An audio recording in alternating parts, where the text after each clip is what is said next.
Секое утро Лилјана Ацевска, иако би требало да мирува со помош на штаките, се симнува долу во селото да наполни вода.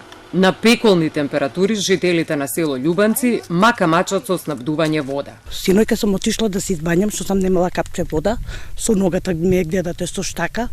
Сум отишла кај ќерка ми да дојде зето да ме земе со кола и да идем да се избањам и да донесем намо 10 кила, 15 кила вода донесов за пиење. На најголемите горештини, 30 на куќи во село Љубанци во високата зона цел месец немаат вода. Тие досега многу пати реагирале до надлежните институции, но велат заводно.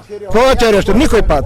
Оди тамо, не знаеме ми, оди вамо, не знаеме, ме тера деве ги, исписал ако треба, саба не бил. Не е тука Шепот, не е тука Јанко, не е тука, што да правиме ми? Каде? Ми ќе умреме дека најдеме стабилниот човек дека најдеме. Ќе умреме.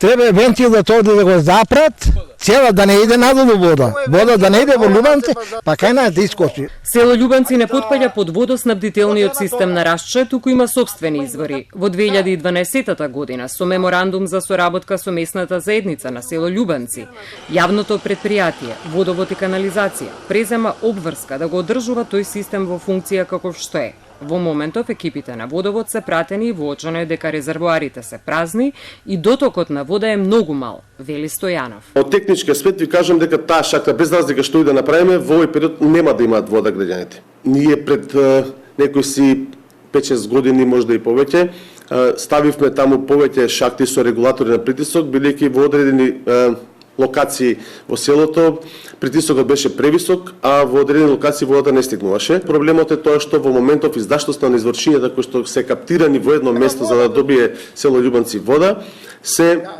со мала издашност поради високите температури. Во меѓувреме Водовод и општина Бутел работат на решавање на проблемот со водоснабдување. Сепак со апел до жителите на Љубанци, бавчите да се наводнуваат во ноќните часови кога не им треба толку многу вода на луѓето и рационално трошење на водата за да има подеднакво и во горните и во долните делови на селото.